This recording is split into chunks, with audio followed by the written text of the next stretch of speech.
Welcome to SV study circle. ఈ వీడియోలో mark test సంబంధించి పేపర్ టూకి సంబంధించినటువంటి క్వశ్చన్స్ ఎక్స్ప్లెయిన్ చేస్తున్నాను. కొద్దిగా టఫ్ క్వశ్చన్స్ ప్రిపేర్ చేశాను. ఎందుకంటే టఫ్ క్వశ్చన్స్ కూడా అడుగుతున్నారు కాబట్టి ఈజీ పేపర్ ఒకటి మీకు ఎక్స్ప్లెయిన్ చేయడం జరిగింది. టఫ్ పేపర్ కూడా ఒకటి ఎక్స్ప్లెయిన్ చేస్తున్నాను. చూడండి మరి క్వశ్చన్లోకి వెళ్దాం. ఫస్ట్ క్వశ్చన్ ఏముంది అనేది ఒకసారి చూసినట్లయితే చూడండి, ఇక్కడ క్వశ్చన్ నెంబర్ 1లో if a is equal to log 3 base 2, b is equal to log 5 base 3, c is equal to log 2 base 5. Bases రాలేదు ఇక్కడ. Okay, then the value of the product abc is a is equal to log 3 base 2, b is equal to log 5 base 3 మరియు c is equal to log 2 base 5 అయితే వాటి లబ్ధం abc విలువ ఎంత అని అంటుంది. So abc విలువ ఎంత అనేది మనం చూసినట్లయితే ఈ క్వశ్చన్ ఒకసారి చూడండి.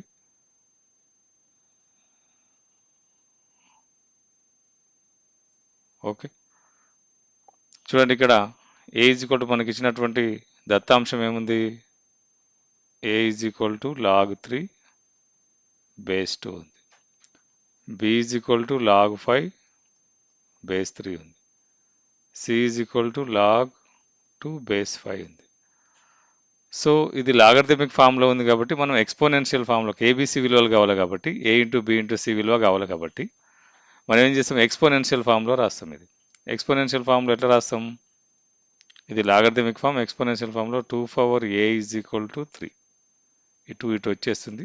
ఇది బేసే ఉంటుంది, ఇది ఎక్స్పోనెంట్ అవుతుంది. సో ఇక్కడ 3 power B is equal to 5, 5 power C is equal to 2.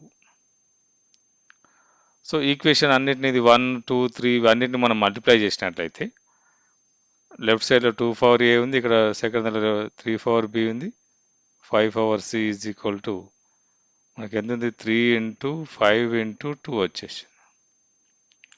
ఇప్పుడు కంపేర్ చేయండి, అన్ని ఎక్స్పోనెంట్స్ 1 ఉన్నాయి. ఇక్కడ 2 పవర్ ఏకు 2 పవర్ 1 ఉంది, 3 పవర్ బికి 3 పవర్ 1 ఉంది, 5 పవర్ సికి 5 పవర్ 1 ఉంది. So A is equal to 1, B is equal to 1, C is equal to కూడా 1. మరి A into B into C ఎంత అవుతుంది? మనకు 1 వస్తుంది. So the first question answer B is the right answer.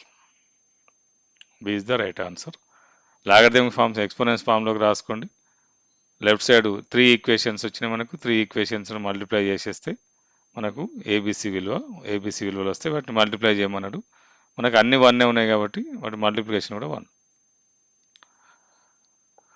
చూడండి ఇక్కడ question, the sum of all 3 digit natural numbers which are divisible by 7 is. ఏడుచే నిశ్శేషంగా భాగించబడే అన్ని 3 అంకెల సహజ సంఖ్యల మొత్తం ఎంత అంటాడు. ఇట్లాంటి మన ప్రోగ్రెషన్స్లో ఉన్నాయి క్వశ్చన్స్ ఇవి. సో ఇవి సాల్వ్ చేసేటప్పుడు సింపుల్గా మనం 3 అంకెల సంఖ్యలు రాసుకోవాలి. 3 అంకెల సంఖ్యలు మనకి ఎక్కడి నుంచి స్టార్ట్ అవుతాయి? 100 నుంచి 101, 102, 103, 104, 105, 106 సో ఆన్. ఎక్కడి వరకు రాసుకోవాలి? 999, దానికంటే ముందు 998, దానికంటే ముందు 997, 996, 995, 994. ఇలా ఎందుకు రాసుకుంటానే ఇక్కడ ఇప్పుడు చూస్తే తెలుస్తుంది మనకు. ఇప్పుడు ఇవి 3 డిజిట్ నెంబర్స్, కానీ ఇక్కడ మనకి ఏమంటుండు? The sum of all 3 digit natural numbers which are divisible by 7. 7తో డివిజిబుల్ అయ్యి నిశ్శేషంగా భాగించబడే 3 అంకెల సహజ సంఖ్యలే మనం ఇక్కడ తీసుకోవాల్సి ఉంటుంది. మరి 7తో డివిజిబుల్ అయ్యేటివి ఏవి? మనకి ఎట్లా తెలవాలి? ఇందులో 100 అవుతుందా 7తో డివిజిబుల్? కాదు. 101 అవుతుందా? కాదు. ఒకవేళ 100 ఏ సంఖ్య వస్తుందని మనం ఒకసారి చూసుకున్నట్లయితే 100ని ఒకసారి డివిజన్ చేసుకొని చూద్దాం. 7 1 జా 7, 3, సో 0, 7 4 జా 28, రిమైండర్ 2 వచ్చింది. రిమైండర్ మనకు 2 వచ్చింది. సో ఇది తక్కువ నెంబర్ కాబట్టి దీనికంటే ముందు నెంబర్ ఎంత వస్తుంది మనకు? రిమైండర్ 1 వస్తుంది. దానికంటే ముందు 98 డివిజిబుల్ అవుతుంది. అంటే ఇక్కడ చూడండి, మనకు 99కు 1 వస్తుంది రిమైండర్, 99కి 0 వస్తుంది. 99 డివిజిబుల్ అవుతుంది. సో 99 అవుతుందంటే నెక్స్ట్ ఏ నెంబర్ అవుతుంది అంటే 7 నెంబర్స్ రావాలి మనకు. అంటే 1 2 3 4 5 6 ఇక దీంతో 7.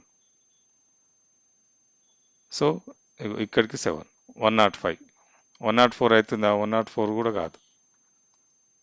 7 1 7 సో 34 28 6 వస్తుంది. సో 105 డివిజిబుల్ అవుతుంది. సో 105 డివిజిబుల్ అవుతుంది కాబట్టి 98 తర్వాత మనకు 7 నెంబర్స్ రావాలి. 1 2 3 4 5 6 7. So 105 is the first number. 3 digit నెంబర్లు 98 కాదు. 98 99 ఎందుకు రాసుకుంటే మన కన్క్లూజన్ కొరకు రాసుకున్నాం. 105 తర్వాత ఎంత వస్తుంది మరి? 112 వస్తుంది. దానికి 7 యాడ్ చేయాలి. 112 తర్వాత ఎంత వస్తుంది మనకు? 119 వస్తుంది. సో ఇలా వస్తుంది. సో ఇక్కడ మరి ఇక్కడ ఏమొస్తుంది అనేది ఒకసారి చూసుకున్నట్లయితే 999 మనం డివిజన్ చేసుకుంటే 7 1 జా 7 2 7 4 జా 28 1 9 7 2 జా 14 5 వచ్చింది రిమైండర్. రిమైండర్ ఎంత వచ్చింది? 5 వచ్చింది. మరి ఇక్కడ ఎంత వస్తుంది? రిమైండర్ 4 వస్తుంది. ఇక్కడ ఎంత వస్తుంది? 3 వస్తుంది. ఇక్కడ ఎంత వస్తుంది? 2 వస్తుంది. ఇక్కడ ఎంత వస్తుంది? 1 వస్తుంది. ఇక్కడ ఎంత వస్తుంది? 0 వస్తుంది. అంటే 994 ఇస్ ద లాస్ట్ నెంబర్ మనకు. ఇవి కన్ఫర్మ్ చేసుకోవాలి మనం ఫస్ట్. ఇక్కడ ఫస్ట్ నెంబర్ ఏంటి? 3 డిజిట్లో. సెకండ్ నెంబర్ రాసుకోవచ్చు. First number last number confirm చేసుకుంటే రిమైనింగ్ నెంబర్స్ మనం 7 7 యాడ్ చేసుకుంటూ రాసుకోవచ్చు. సో ఇప్పుడు మనం ప్రోగ్రెషన్లో ఏం చేస్తామంటే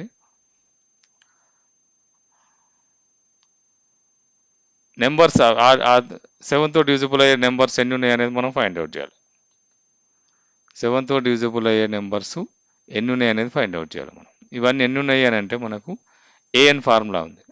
AN is equal to A plus N minus 1 into D. A N అంటే last number 994 is equal to A అంటే 105 first number plus N minus 1 into D అంటే ఎంత? 7. 7 డిఫరెంట్ కదా, 7తో డివిజిబుల్ కాబట్టి 7 different. 994 minus 105 is equal to 7 minus 1 into 7. So 994 మనం 105 subtraction చేస్తే 9 8 8 8 8 9 8 8 9 is equal to అంటే 7 ఇటు వచ్చేసి బై 7 n మైనస్ 1. 8 8 9 బై 7 ఎంత వస్తుంది మరి మనకు? 7 1 జా 7 7 2 జా 14 7 7 జా 49 127 వస్తుంది. 127 అనేది n minus 1. n is equal to ఎంత? 128. అంటే మనకు ఈ 3 డిజిట్ నెంబర్స్ 7తో డివిజిబుల్ అయ్యేటివి ఎన్ని ఉన్నాయి? మొత్తం 128 ఉన్నాయి. సో 128 ఉన్నాయి కాబట్టి ఇప్పుడు మనకు ఎస్ఎన్ ఫార్ములా యూజ్ చేస్తాం మనం. S N is equal to N by 2 A plus A N. First number last number తెలిసింది కాబట్టి ఈ సింపుల్ ఫార్ములా యూజ్ చేయాలి. S N is equal to sum of N digit. ఎన్ ఎంత మనకు? 128. ఎస్ 128 అని రాసుకోవచ్చు ఇక్కడ. 128 బై 2 ఏ ఎంత మనకు? 105 ప్లస్ 994. సో ఇక్కడ ఎంత వస్తుంది? 2 6 జా 2 4 జా అంటే 64 వస్తుంది. రెండింటిని యాడ్ చేస్తే 5 9 9 10 1099 1099 into 64.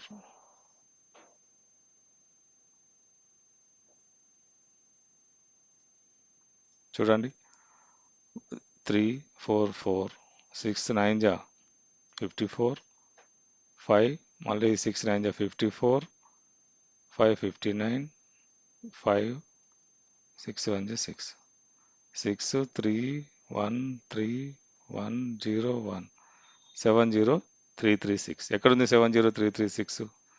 Is the first option. Second is the first option. So ఇక్కడ సింపుల్ ఏం లేదు. 3 డిజిట్ నెంబర్స్ కానీ 4 డిజిట్ నెంబర్స్ కానీ 2 డిజిట్ నెంబర్స్ కానీ విచ్ ఆర్ డివిజిబుల్ బై 7 3 4 ఇట్లా అడిగినప్పుడు ఏవి డివిజిబుల్ అవుతున్నాయి అనేది ఒక సీక్వెన్స్ మనం రాసుకోవాలి. ప్రోగ్రెషన్ రాసుకున్న తర్వాత ఎన్ వాల్యూ ఫైండ్ అవుట్ చేసి ఎస్ఎన్ ఫైండ్ అవుట్ చేస్తే సరిపోతుంది.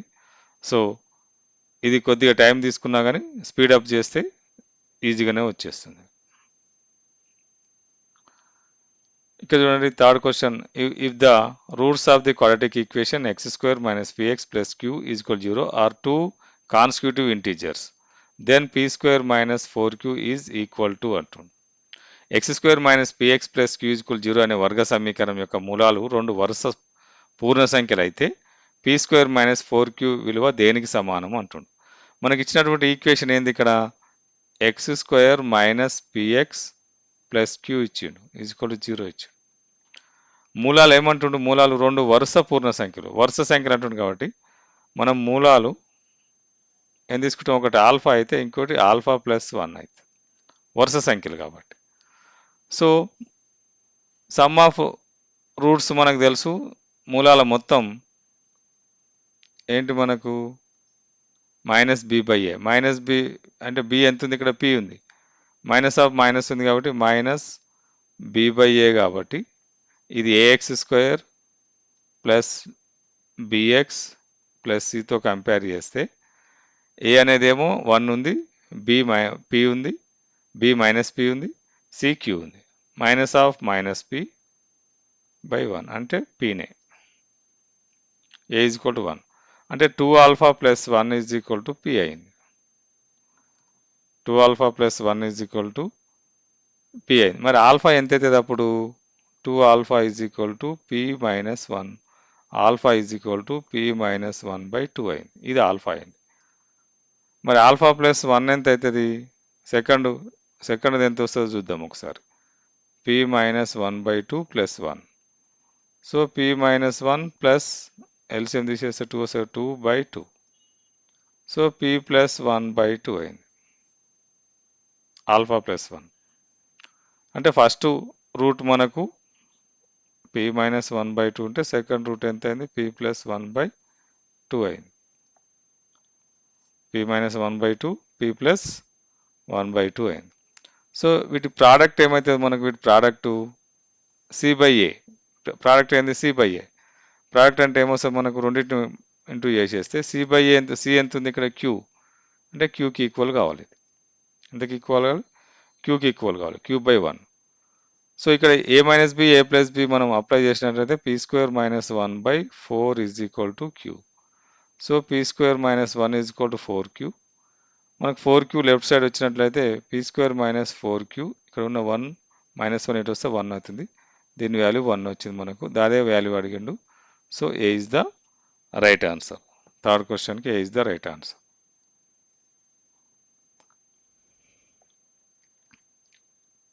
చూడండి ఇక్కడ క్వశ్చన్ నెంబర్ 4లో, a sphere and a right circular cylinder have the same radius and the same volume.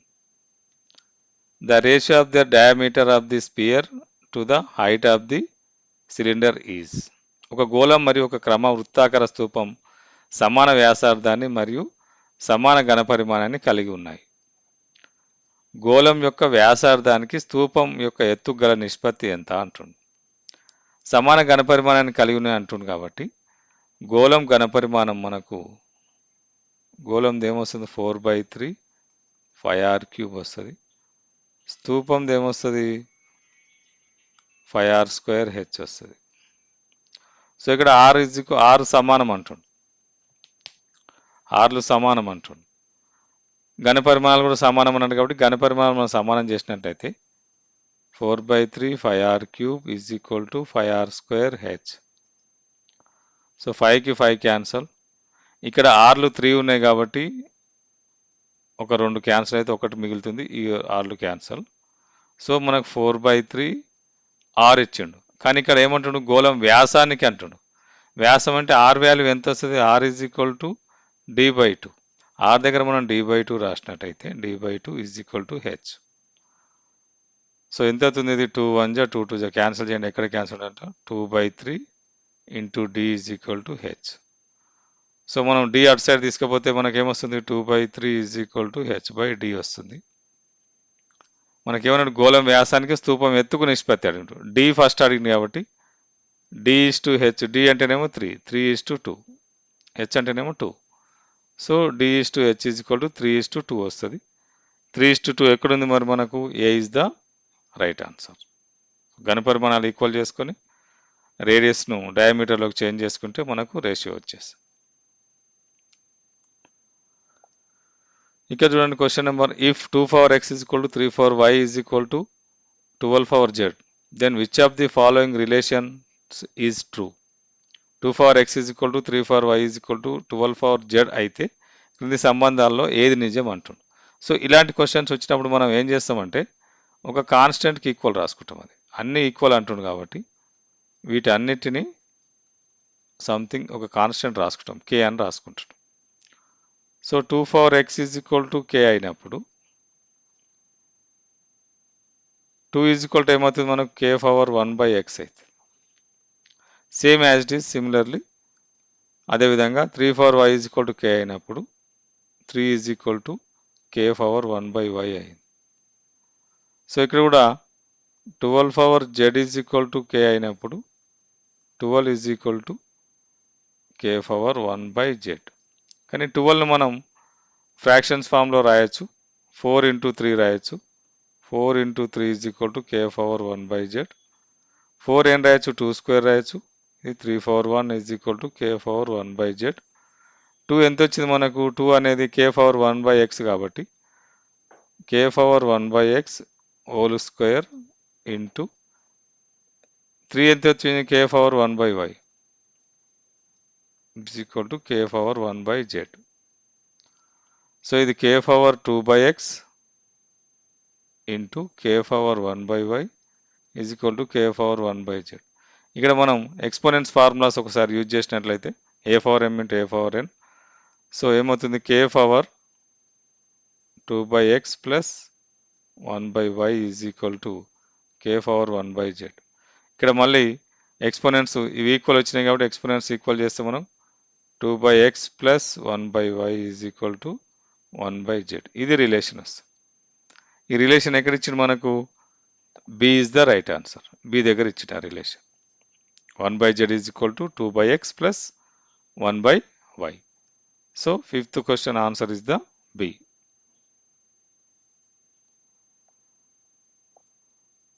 ఇక్కడ చూడండి సిక్స్త్ క్వశ్చన్ ఆన్సర్ ఏంటి అనేది ఒకసారి చూసినట్లయితే, the arithmetic mean of 10 observations is 45. If 2 observations 27 and 38 are misread as 72 and 83 respectively. Find the correct mean. 10 పరిశీలనల సగటు 45. వాటిని లెక్కించేటప్పుడు 27 మరియు 38 అనే రెండు పరిశీలనలు పొరపాటుగా వరుసగా 72 అంటే రివర్స్ చేసి లెక్కించడం జరిగింది. 83 చదివితే సరైన సగటు ఎంత అంటుంది. అంటే ఇప్పుడు 10 పరిశీలనాంశాల సగటు ఇచ్చింది కాబట్టి 10 పరిశీలనాంశాల మొత్తం అంటే sum of observations by number of observations, పరిశీలనాంశాల మొత్తం బై పరిశీలనాంశాల సంఖ్య ఈజ్ ఈక్వల్ టు సగటు. మనకు సగటు సూత్రం some of observations by number of observations. సగటు ఎంత ఇచ్చిండు మనకు? 45 ఇచ్చిండు. సమ్ ఆఫ్ అబ్జర్వేషన్స్ ఎంతో తెలియదు మనకు, అది ఎక్స్ తీసుకుందాం. నెంబర్ ఆఫ్ 10 ఉన్నాయి. సో సమ్ ఆఫ్ అబ్జర్వేషన్స్ ఎంత అయింది మనకు? 450 అయింది. 45 ఇంటూ 10 450 అయింది. ఈ 10 పరిశీలన అంశాల సగటు మొత్తం అబ్జర్వేషన్స్ 450 అవుతుంది. 10 పరిశీలన అంశాల మొత్తం 450. కానీ ఇక్కడ మనకు 27 బదులు 27 38 బదులు 72 83 వచ్చినాయి కాబట్టి ఫస్ట్ ఏవైతే మనకు కావాల్సి ఉన్నాయో వాటిని యాడ్ చేద్దాం. 27 ప్లస్ 38. ఏవైతే పొరపాటుగా పడ్డాయో వాటిని మైనస్ చేయాలి, అది గుర్తుపెట్టుకోండి. 72 మైనస్ 83. ఏవైతే పొరపాటుగా పడ్డాయో, ఏవైతే కావాలో మనకు రిక్వైర్మెంట్ ఏది ఉందో అవి యాడ్ చేస్తూ మొత్తం సమ్ ఆఫ్ అబ్జర్వేషన్స్కి ఏవైతే పొరపాటుగా పడ్డాయో వాటిని మైనస్ చేయాలి. మైనస్ చేస్తే సరిపోతుంది. చూద్దాం. 450 plus 27 plus 38 50 65 minus 72 plus 83 80 70 150 155. So 450 minus 65 155 90 minus 90. So 450లోంచి మనకు 90 సబ్ట్రాక్షన్ అయితే 360. యాక్చువల్గా అబ్జర్వేషన్స్ మొత్తం ఎంత ఉండాలి? 360 ఉండాలి. ఎన్ని అబ్జర్వేషన్స్ ఉన్నాయి? మొత్తం మనకు 10 అబ్జర్వేషన్స్ ఉన్నాయి కాబట్టి బై 10 చేస్తే 36 ఈజ్ ద కరెక్ట్ మీన్. సరైన సగటు 36. So A is the right answer question number 6. చూడండి question number 7. The vertices of a triangle are 2, 3, -4, 7 and x, y of the centroid of this triangle is the origin. Then the value of x and y అన్నాడు. ఒక త్రిభుజ శీర్షాలు ఇచ్చిండు 2, 3, -4, 7 x, y. త్రిభుజం యొక్క కేంద్రాభాసం గురుత్వ కేంద్రం మూల బిందువు 0, 0 అయితే xy విలువలు ఎంత అంటాడు. మనకి ఇచ్చినటువంటి బిందువులు ఏంటి? మనకు 2, 3, -4, 7 x, y. ఇది x1, y1, x2, y2, x3, y3. గురుత్వ కేంద్రం కేంద్రభాసం ఎట్లా ఫైండ్ అవుట్ చేస్తాం? మనకు ఆరిజిన్ ఇచ్చిండు, ఈజ్ఈక్వల్ టు ఆరిజిన్ రాసుకోవచ్చు. అంటే x నిరూపకాల సరాసరి బై x నిరూపకాల సరాసరి y నిరూపకాల సరాసరిని మనం సెంట్రాయిడ్ అంటాం. x నిరూపకాల సరాసరి అంటే x1 plus x2 plus x3 అన్ని x నిరూపకాలు కూడా బై 3 చేస్తాం. y1 plus y2 plus y3 by 3. అవి ఆరిజిన్ ఇచ్చేసిండు కాబట్టి ఈజ్ఈక్వల్ టు 0, 0. x1 ఎంత ఉంది? మనకు x1 2 ఉంది, x2 -4 ఉంది, x3 x ఉంది బై 3 ఈజ్ఈక్వల్ టు 0, 1. ఇక్కడ ఎంత వస్తుంది? x coordinate first find out చేద్దాం. -2 ప్లస్ x ఈజ్ఈక్వల్ టు 0. 3 ఇటు సైడ్ వచ్చిన 0నే. So x is equal to 2. x2 ఎక్కడ ఉంది? ఇక్కడ ఒక దగ్గర ఉంది, ఇక్కడ ఒక దగ్గర ఉంది. సరే y ఎంతో చూద్దాం. ఈ రెండిట్లలో ఉంది x2 అనేది. y ఎంతో తెలిస్తే సరిపోతుంది. ఇప్పుడు y చూద్దాం ఒకసారి. మనం y ఏముంది? y1 ఎంత ఉంది? 3 plus 7 plus y by 3 is equal to 0. So 10 plus y by 3 is equal to 0. ఇటు సైడ్ 0, 0 అవుతుంది. 10 plus y is equal to 0. y is equal to -10. So -10 వస్తుంది కాబట్టి 7th question A is the right answer. C అనేది కాదు. So A is the right answer. ఇక్కడ చూడండి question number 8లో if sec θ plus tan θ equal 3 ఇచ్చిండు, then find the value of sin θ అన్నాడు. ఇక్కడ మనం చిన్న ఇట్లాంటి క్వశ్చన్స్ మనకి ఇంతకుముందు కూడా వచ్చినాయి. sec θ plus tan θ is equal to p అయినప్పుడు sin θ ఏంటి? sin θ ఇది ఒక్కసారి గుర్తుపెట్టుకుంటే సరే, p² - 1 by p² plus 1. cos θ ఏంటి? 2p by p² plus 1. sec θ ఏంటి? p² plus 1 by 2p. ఇప్పుడు ఏదైనా ఒకటి గుర్తుపెట్టుకుంటే ఇక్కడ సైన్ కాసు అంటే ఇవి అడుగుతాడు మనకు. సైన్ ఏంది, కాస్ ఏంది అని అడుగుతాడు. అవి మనకు డైరెక్ట్ క్వశ్చన్స్ కూడా వచ్చినాయి ఇంతకు. సరే ఇక్కడ మనం అప్లై చేస్తే ఇక్కడ p దగ్గర 3 వచ్చింది కాబట్టి డైరెక్ట్ ఇక్కడ అప్లై చేయొచ్చు మనం. So sin θ is equal to 3² - 1 by 3² plus 1. So 9 - 1 by 9 plus 1, that is 8 by 10. So 2 4 జా 2 5 జా 4 by 5 is the sin θ. 4 by 5 is the sin θ. Question number 8 B is the right answer. Cos θ అడిగితే ఈ formula apply చేస్తాం. So ఇక్కడ trick కూడా చెప్పడం జరిగింది మీకు. sec θ ప్లస్ tan θ అడిగి sec θ మైనస్ tan θ అడిగితే దాన్ని రెసిప్రోకల్ చేస్తాం, 1/3 వచ్చేస్తుంది. సో ఇక్కడ ఇది ఒకటి గుర్తుపెట్టుకుంటే మళ్ళీ మొత్తం సొల్యూషన్ చేయాల్సిన అవసరం ఉండదు. డైరెక్ట్ మనం ఆన్సర్ చేయొచ్చు. సొల్యూషన్తో సంబంధం లేదు. మనం ఏం కరెక్ట్ ఆన్సర్ ఇచ్చినామా లేదా అనేది ఇక్కడ కంపల్సరీ కాబట్టి షార్ట్ కట్ మెథడ్స్లో కూడా చూసుకోవచ్చు.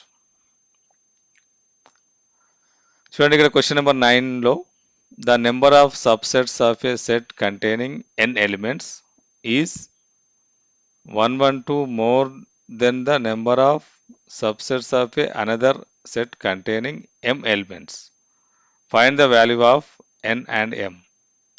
n మూలకాలు గల ఒక సమితి యొక్క ఉపసమితుల సంఖ్య m మూలకాలు గల మరొక సమితి యొక్క ఉపసమితుల సంఖ్య కంటే 112 ఎక్కువ ఉంది.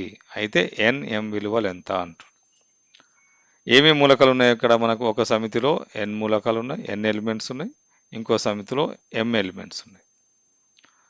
n ఎలిమెంట్స్ ఉన్నప్పుడు వాటి సబ్సెట్స్ ఏమైతే మనకు 2 పవర్ n అయితే, m ఎలిమెంట్స్ ఉంటే సబ్సెట్స్ ఎన్ని? 2 పవర్ m అయితే. సో ఇక్కడ వీటి మధ్య రిలేషన్ ఇచ్చిండు. n మూలకాలు గల ఒక సమితి యొక్క ఉపసమితుల సంఖ్య వీటి, m మూలకాలు గల మరొక సమితి యొక్క ఉపసమితి సంఖ్య అంటే 112 ఎక్కువ ఉంది. ఇది 112 ఎక్కువ ఉంది. 2 పవర్ n అనేది ఎక్కువ ఉంది 112. కాబట్టి ఇప్పుడు మనం రెండింటిని ఈక్వల్ చేయాలంటే ఏం చేస్తాం? ఈ 112ను ఈ 2 పవర్ mకు యాడ్ చేసినా సరిపోతుంది, లేదా 2 పవర్ nలోంచి 112ను సబ్ట్రాక్షన్ చేసినా సరిపోద్ది. ఏది ఎక్కువ ఉంటుందో దాంట్లోకి వెళ్ళి సబ్ట్రాక్షన్ చేయాలి, లేదా తక్కువ ఉన్న దానికి అంతా యాడ్ చేయాలి. మరి మనం ఏం చేస్తాము? గివెన్ ఇది 2 power n is equal to 2 power m plus 112. ఇది మనకి ఈక్వేషన్. సో ఇక్కడ ఇట్లా వచ్చిన తర్వాత మరి nm వాల్యూస్ ఎట్లా వస్తాయి అనేది ఒకసారి చూసినట్లయితే 2 power n minus 2 power m is equal to 112 ఇటు సైడ్ తీసుకురావడం జరిగింది. సో ఇప్పుడు దీంట్లో నేను కామన్ ఏం చేస్తున్నంటే 2 power n is the common. So 2 power n common వచ్చేస్తే ఏమొస్తుంది? 2 పవర్ m కామన్ తీస్తాను. 2 పవర్ m కామన్ తీస్తే 2 power n minus m minus 1 is equal to 112. So ఇక్కడ సింపుల్గా ఒకటి చూడండి, ఇక్కడ నేను సింపుల్గా ఒకటి చెప్తున్నాను. ఇక్కడ 2 పవర్ n రావాలి నాకు అని అంటే 2 పవర్ m కూడా ఇక్కడ నాకు కావాలంటే ఇంకోటి కూడా నేను 2 పవర్ m ఇక్కడ రాస్తాను. ఇక్కడ నాకు పైన ఒక 2 పవర్ m కావాలి, దాని డినామినేటర్లో కూడా రాసిన. ఇప్పుడు 2 పవర్ m కామన్ తీసినప్పుడు ఏం మిగులుతుంది? మనకి ఇది మిగులుతుంది. ఇక్కడ ఫస్ట్ టర్మ్లో ఇది మిగులుతుంది. ఇదేంది? ఈ 2 power n by 2 power m కాబట్టి 2 పవర్ n మైనస్ m అయింది. ఈ 2 పవర్ m ఆల్రెడీ ఇక్కడ మనకు కామన్ వచ్చింది కాబట్టి అక్కడ దాని ప్లేస్లో 1 మిగిలింది. సో ఇప్పుడు మనం 2 power n minus m minus 1 is equal to 112 కాబట్టి ఇప్పుడు 112కు మనం ఏం ఫ్యాక్టర్స్ రాస్తాం? 2 టేబుల్లో ఫ్యాక్టర్స్ రావాలి మనకు. 2 టేబుల్లో ఫ్యాక్టర్స్ అంటే 16 ఇంటూ 7 వస్తుంది. 16 మనం 2 పవర్ 4 రాయొచ్చు. 7 ఏం రాస్తాం? 2 క్యూబ్ రాసి మైనస్ 1 రాస్తాం. 2లలో రాయాలనుకుంటే అంతే కదా. సో ఇప్పుడు ఇక్కడ ఈ కంపారిజన్ ఒకసారి ఇక్కడ రాసిన చూడండి. నేను 2 power m into 2 power n minus m minus 1 is equal to ఈ 112ను నేను రాస్తున్నా 2 పవర్ 4 ఇంటూ 2 పవర్ 3 మైనస్ 1 అని రాసేసిన. ఓకే, ఇప్పుడు ఇక్కడ బేస్ ఈ 2కి ఈక్వల్ అయింది, ఈ 2కి ఇక్కడ ఈ 2 ఈక్వల్ అయింది. సో m ఎంత వచ్చింది మనకు? m ఈజ్ ఈక్వల్ టు మనకు 4 వచ్చింది. n minus m is equal to ఎంత వచ్చింది? 3 వచ్చింది. మరి n ఎంత? m ఆల్రెడీ తెలుసు కదా 4. n minus 4 equal to 3. n is equal to 3 plus 4 that is 7. n7 m3. Question number 9కి n7 m3 m3 m4 కదా, m4. ఓకే, క్వశ్చన్ నెంబర్ 7కి మనకి ఎంత వస్తుందో n ఏమో 7 రావాలి, m ఏమో 4. కంపారిజన్ ఇక్కడ అర్థమైంది. సో n7 m4 ఎక్కడుంది మనకు? A is the right answer.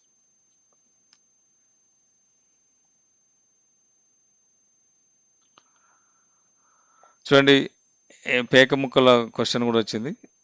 A card is drawn at random from a well shuffled pack of 52 playing cards. What is the probability that the drawn card is either a king or a heart? బాగా కలపబడిన 52 పేక ముక్కల కట్ట నుంచి యాదృచ్ఛికంగా ఒక ముక్కను తీశారు. ఆ తీసిన ముక్క కింగ్ రాజు కానీ లేదా హార్ట్ కానీ కావాలి. మనకు కింగ్ అన్న కావాలి, కింగ్ అయినా ఓకే,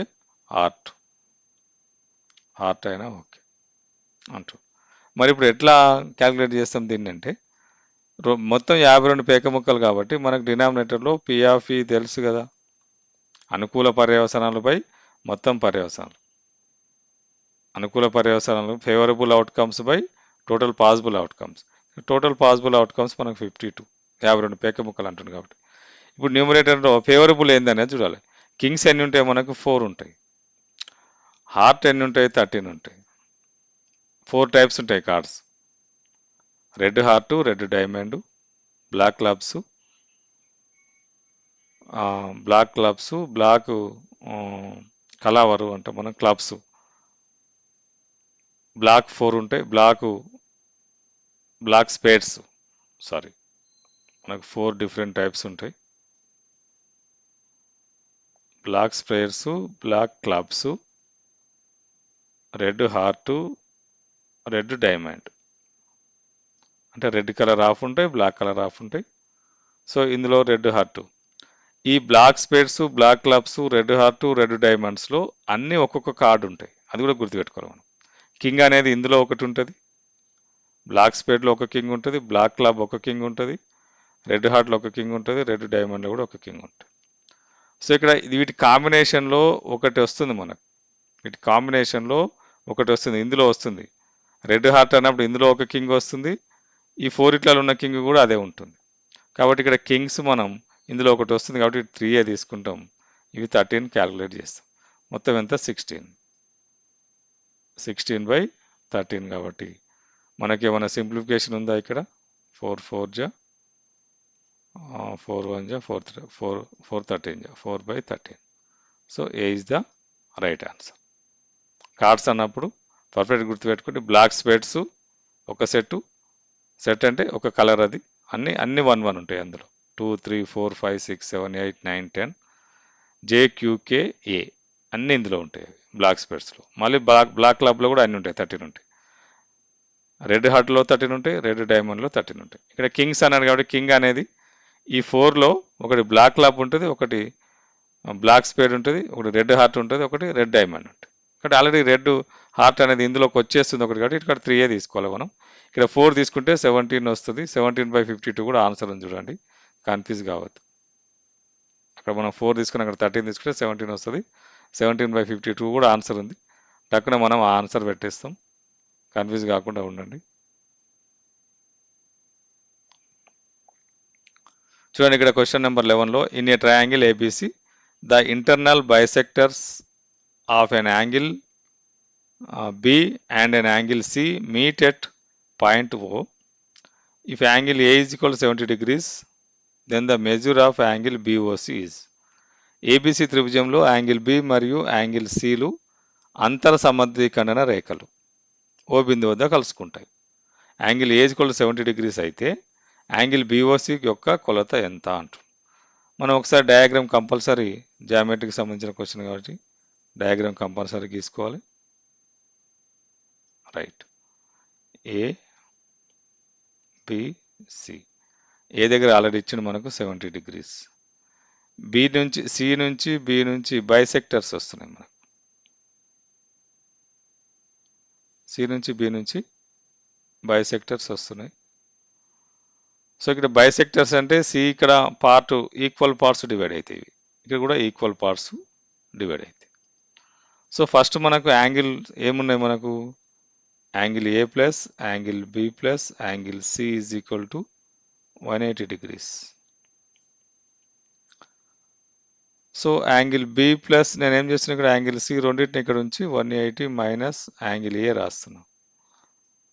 సో ఎందుకంటే ఇవి బైసెక్ట్ అయినాయి కదా, బైసెక్ట్ అయినాయి కాబట్టి బై 2 చేస్తున్నాం. ఇటు మనం లెఫ్ట్ సైడ్లో ఏం చేసినాం, రైట్ సైడ్లో కూడా అదే చేయాలి కాబట్టి రైట్ సైడ్ కూడా బై 2 చేస్తున్నాం. Angle B/2 plus angle C/2 is equal to 90 to 180/2 90 minus angle A/2 వస్తుంది. ఈ రెండింటి మొత్తం ఎంత వస్తుందో చూద్దాం. హాఫ్ ఈ హాఫ్ ఎంత వస్తుందో చూస్తున్నాను. ఇక్కడ నేను ఇక్కడ హాఫ్ ఉంది కదా, సిలో హాఫ్ కదా, ఇది బిలో హాఫ్. ఇక్కడ ఎంత వస్తుంది, ఇక్కడ ఎంత, ఈ రెండింటి మొత్తం ఎంత వస్తుందో చూస్తున్నాం. సో ఎంత వస్తుంది ఇక్కడ 90 మైనస్ ఏ ఆల్రెడీ ఇచ్చింది మనకి ఎంత, 70/2 అంటే ఎంత వస్తుంది, 90 మైనస్ 35 వస్తుంది. 90 మైనస్ 35 అంటే మనకి ఎంత, 55. అంటే ఈ రెండింటి మొత్తం హాఫ్ ఇక్కడ ఇది ఓ కదా, ఓబీసీ త్రిభుజం కనుక మనం తీసుకున్నట్లయితే angle B plus angle C is equal to మనకు 55 వచ్చింది. ఆ రెండింటి మొత్తం 55 వచ్చింది. సో ఇప్పుడు యాంగిల్ ఓ ఎంత వస్తుంది మరి? మొత్తం 180 కదా మనకు. Angle O is equal to 180 minus 55. 180 minus 55. 180 minus 55. So ఎంత వస్తుంది మనకు? 180 మైనస్ 55 అంటే 125. 125 వస్తుంది. సో దీనికి సింపుల్గా డైరెక్ట్ మెథడ్ ఏంటంటే, ఇట్లా బైసెక్టర్స్ అన్నప్పుడు మనకు యాంగిల్ బిఓసి కావాలి కదా. Angle BOC is equal to 90 plus angle A by 2. 90 plus angle A by 2 వస్తుంది. సో 90 అనేది మనకు 90 degrees. ఏ బై 2 అంటే ఏ అంటే 70 ఇచ్చింది కాబట్టి 35 వస్తుంది. 125 is the right answer. So ఇక్కడ మీకు అర్థమైంది కదా. ఇది డైరెక్ట్ మీరు గుర్తుంటే ఇది డైరెక్ట్ చేసేస్తే మీకు వచ్చేస్తుంది బైసెక్టర్స్ అన్నప్పుడు.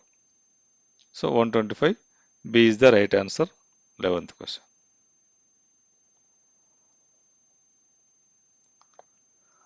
చూడండి ఇక్కడ, if a remaining work can be finished by 15 men in 12 days working 8 hours a day, how many days will it take for 18 men to complete the same work if they work 10 hours a day? మిగిలిన ఒక పనిని 15 మంది పురుషులు రోజుకు 8 గంటలు పనిచేస్తూ 12 రోజుల్లో పూర్తి చేయగలరు. అదే పనిని 18 మంది పురుషులు రోజుకు 10 గంటలు పనిచేస్తూ ఎన్ని రోజుల్లో పూర్తి చేయగలరు? అంటే ఇక్కడ మనం ఒకటి రాసుకోవాలి. మెన్ ఎంతమంది ఉన్నారు ఫస్ట్ స్టేట్మెంట్లో. మెన్ రాసుకోవాలి, అవర్స్ రాసుకోవాలి, hours, days, work. M1, H1, D1, W1. M1 ఎంతమంది ఉన్నారు ఫస్ట్ దాంట్లో? 15 మంది. అవర్స్ ఎన్ని ఉన్నాయి? 8 ఉన్నాయి. డేస్ ఎన్ని ఉన్నాయి? 12 ఉన్నాయి. వర్క్ ఏంది? W1. అంటే వర్క్ ఒక వర్క్ అన్నాడు కాబట్టి అది W1 రాస్తాం. సెకండ్ ఆప్షన్లో మనకు కూడా మళ్ళీ ఇది M2, H2, D2, W2. So ఇక్కడ ఎంత? 18, అవర్స్ 10, D2 తెలియదు మనకు, D2నే, డేస్ తెలియదు, W2 అనేది W2 రాష్ట్రం. సో ఇక్కడ దీనికి ఫార్ములా ఏంటి మనకు? M1 ఫార్ములా ఏంటంటే M1 into H1 into D1 by W1 work.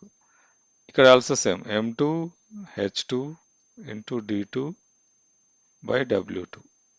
ఇక్కడ W1 W2 రెండు సేమ్, ఎందుకంటే ఒకటే వర్క్, అది సేమ్ వర్క్. పర్సన్స్ చేంజ్ అయ్యారు, అవర్స్ చేంజ్ అయినాయి, డేస్ కూడా చేంజ్ అవుతాయి. సో W1 W2 సేమ్ కాబట్టి అవి క్యాన్సిల్ చేసేసిన. M1 ఎంత ఉంది మనకు? M1 ఎంత ఉంది మనకు? 15 into 8 into 12 is equal to, ఇక్కడ M2 ఎంత ఉంది? 18 into 10 into D2. 18 into 10 into D2. చూడండి, 18, 10 దానికి రైట్ సైడ్లో తీసుకెళ్తే మనకు ఎంత వస్తుంది? 15 into 8 into 12 by 18 into 10. That is equal to ఎన్ని రోజులు అనేది వస్తుంది? D2 వస్తుంది మనకు. చూద్దాం ఇప్పుడు. ఏది క్యాన్సిల్ అవుతుంది? 4 6 2 జా, 6 3 జా, 3 1 జా, 3 5 జా, 5 1 జా, 5 2 జా, 2 2 క్యాన్సిల్. ఏమి మిగిలింది? 8 మిగిలింది. అంటే ఈ 18 మంది రోజుకు 10 గంటలు పనిచేసి ఎన్ని రోజులు పూర్తి చేస్తారు? 8 days. D2 ఎంత వచ్చింది? 8. 8 ఎక్కడ ఉంది? Option A is the right answer.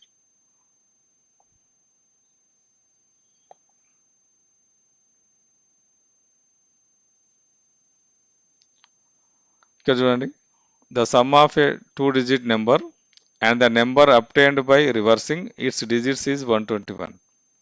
If the digits differ by 3 find the number. ఒక 2 అంకెల సంఖ్య మరియు దాని అంకెలను తిరగ రాయడం ద్వారా వచ్చే సంఖ్యల మొత్తం 121.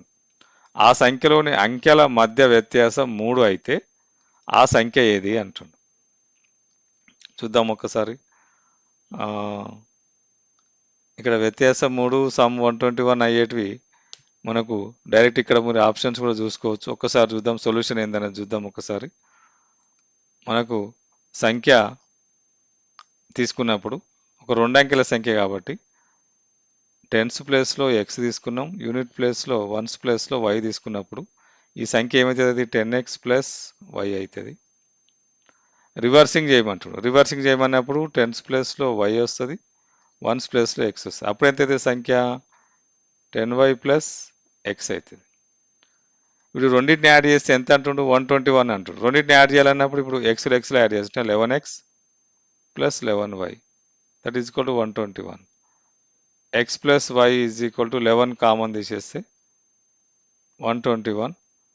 X plus Y is equal to 121/11. 11 నుంచి 11 అంటే ఎక్స్ ప్లస్ వై ఎంత వచ్చింది? 11 వచ్చింది. వ్యత్యాసం 3 అంటుండు. అంటే వాటి తేడా X minus Y is equal to 3. మనం సొల్యూషన్ ఈక్వేషన్ చేస్తే ఆ ఈక్వేషన్ సొల్యూషన్ చేస్తే 2x is equal to 14, x is equal to 14/2 అంటే 7. x 7 అయింది కాబట్టి ఇక్కడ సబ్స్టిట్యూట్ చేస్తే 7 plus Y is equal to 11 వచ్చింది. y is equal to 11 minus 7, y is equal to 4. మన సంఖ్య మనం టెన్స్ ప్లేస్లో ఎక్స్ అనుకున్నాం, యూనిట్ ప్లేస్లో వై అనుకున్నాం కాబట్టి టెన్స్ ప్లస్ ఎక్స్ ఎంత? 7 వచ్చింది. యూనిట్ ప్లేస్ ఎంత? 4 వచ్చింది. 74 ఇస్ ద నెంబర్. సో ఇప్పుడు ఇక్కడ ఈ సొల్యూషన్ అంతా చేయకుండా మీరు ఇక్కడ ఎలిమినేషన్ మెథడ్ కూడా చేయొచ్చు. ఇక్కడ ఏమన్నాడు? 2 అంకెల సంఖ్య, దాని అంకెలను తారుమారు చేయగా వచ్చే సంఖ్యల మొత్తం అన్నాడు. అంటే 74కు 47 యాడ్ చేసారు అనుకోండి, ఎంత వస్తుంది? 121 వస్తుంది.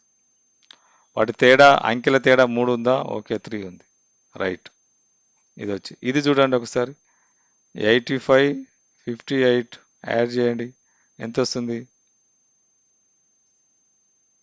13, 1, 9, 14, 143 వస్తుంది. కానీ ఇక్కడ సమ్ మనకు 121 ఉంది కదా. వీటి తేడా డిఫరెన్స్ 3 ఉంది.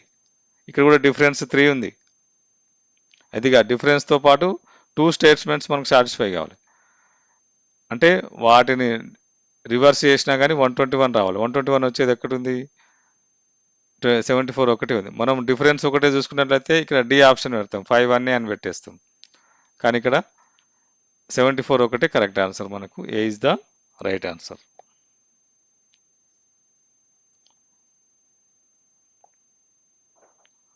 ఇక్కడ చూడండి మనకు పాలినామియల్ ఇచ్చిండు. Find the remainder when x³ minus 3x² plus 4x minus 5 is divisible by x minus 2.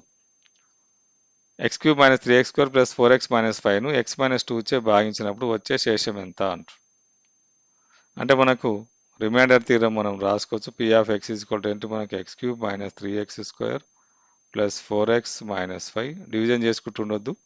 x minus 2తో డివిజన్ చేయమంటుంది కాబట్టి ఈక్వల్ 0 రాసుకుని x is equal to 2 substitute చేయడమే. p of 2 is equal to 2³ minus 3 into 2² plus 4 into 2 minus 5. 8 minus 3 into 4 plus 8 minus 5. 8 minus 12 plus 8 minus 5. 8, 8, 16 minus 12 minus 17. So p of 2 is equal to ఎంత? Minus 1 వచ్చింది. So 14th reminder ఎంత వస్తుంది మనకు? 16. ఇది 16 minus 17. Minus 1 is the answer. A is the right answer. So మనకు reminder ఏంటి? Minus 1. p of 2 substitute చేసినప్పుడు minus 1 వస్తుంది కాబట్టి మనకి ఇక్కడ 14thలో 1 is the remainder.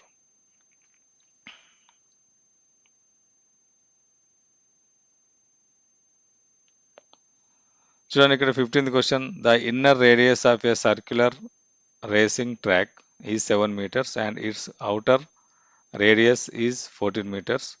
What is the area of the track? What is the area of the track? So వృత్తాకార racing track అంతర్ వ్యాసార్థం 7 మీటర్లు మరియు బాహ్య వ్యాసార్థం 14 మీటర్లు అయితే ఆ ట్రాక్ వైశాల్యం ఎంత అంటుంది. ఇప్పుడు వృత్తాకారంగా ఉంది కాబట్టి మనం రింగ్ అంటాం. ఈ అంతర్ వ్యాసార్థం 7, ఈ బాహ్య వ్యాసార్థం 14. ఓన్లీ ఇది ఏరియా కావాలి మనకు కాబట్టి మనం ఏం చేస్తాం, టోటల్ 5r² మైనస్ 5r² వృత్త వైశాల్యం, large circle area of the large circle minus area of the small circle చేసేస్తే ఇది వచ్చేస్తుంది మనకు, ఈ ఈ వైశాల్యం వస్తుంది. So area of the large circle 5 is the common, దీన్ని ఏం రాస్తాం మనం, 5 into r plus r into r minus r. Capital R అంటే లార్జ్ సర్కిల్ రేడియస్. సో 5 అంటే 22/7, లార్జ్ సర్కిల్ 14 ఇచ్చిండు, అది 7 ఇచ్చిండు, ఇక్కడ 14 మైనస్ 7. సో 14 మైనస్ 7 7 కాబట్టి ఇది క్యాన్సిల్ అవుతుంది, మనకు 22 ఇంటూ 21. 22 ఇంటూ 21 ఎంత వస్తుందండి ఒకసారి చూసినట్లయితే, 24 24 462 462 చదరపు మీటర్లు. So 15A is the right answer. So మీకు పేపర్ 2 టెట్ పేపర్ 2లో 15 క్వశ్చన్స్ ఎక్స్ప్లెయిన్ చేయడం జరిగింది, రిమైనింగ్ 15 నెక్స్ట్ వీడియోలో ఎక్స్ప్లెయిన్ చేస్తాను. మీకు నచ్చినట్లయితే లైక్ చేయండి, షేర్ చేయండి, సబ్స్క్రైబ్ చేసుకోండి. సో నెక్స్ట్ వీడియోలో కలుద్దాం.